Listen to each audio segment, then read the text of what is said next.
Santapan Harian Rabu 4 September 2024.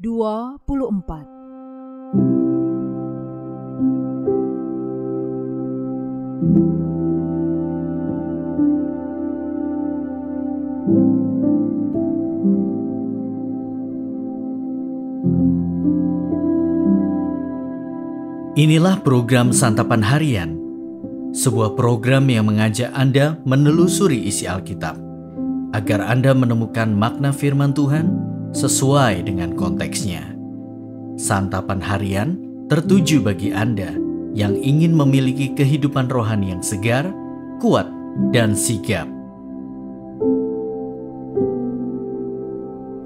Hari ini kita akan membaca Kisah Para Rasul pasalnya yang ke-10.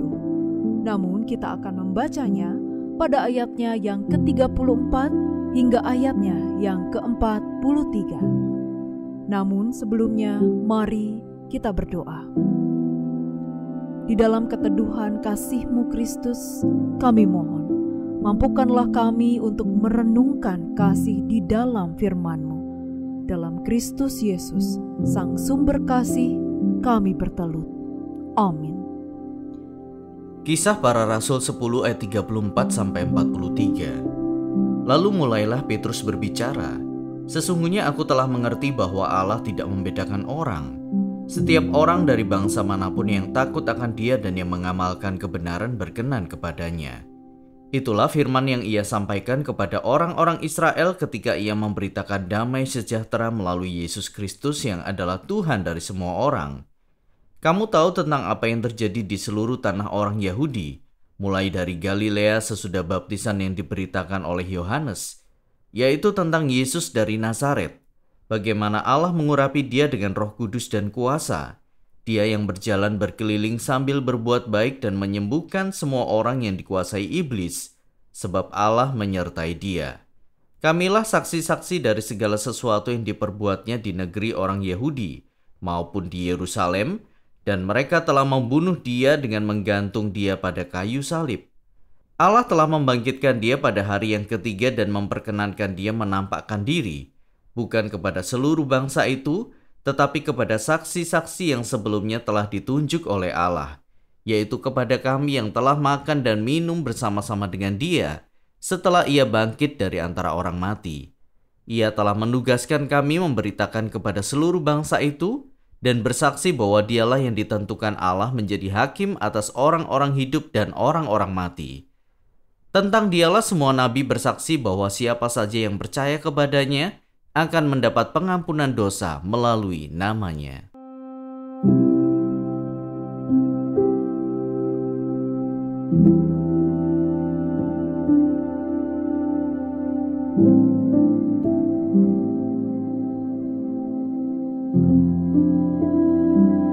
Sahabat Santapan Harian, mengubah mindset seseorang bukanlah hal yang mudah, apalagi bila sudah mengakar secara turun-temurun.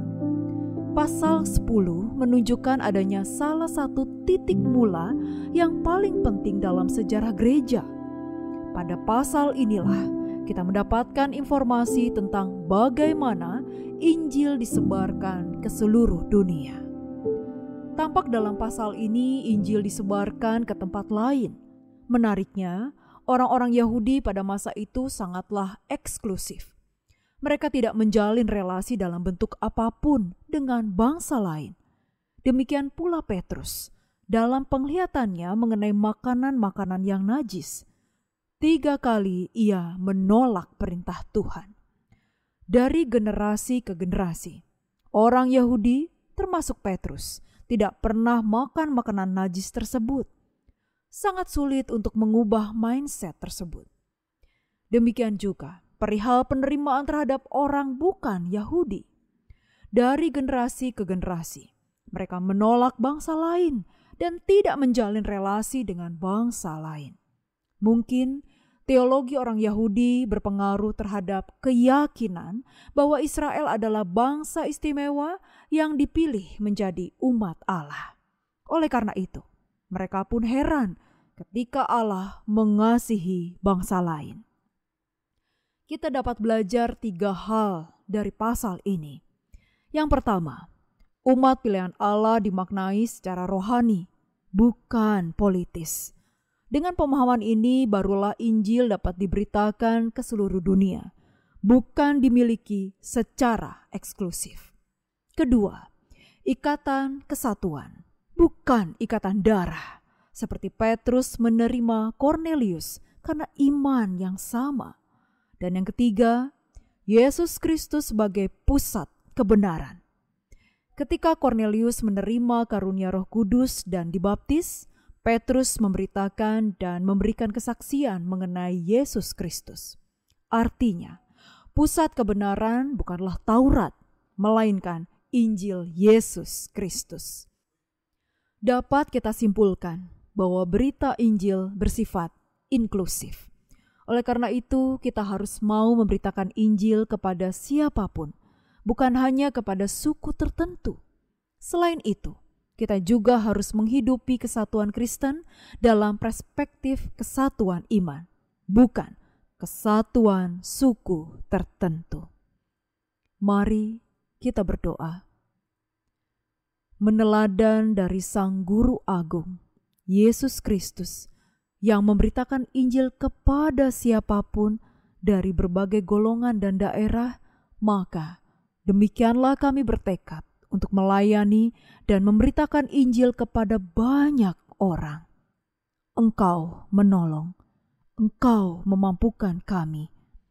Dalam nama-Mu, Kristus Yesus, Sang Sumber Hikmat, kami berdoa. Amin.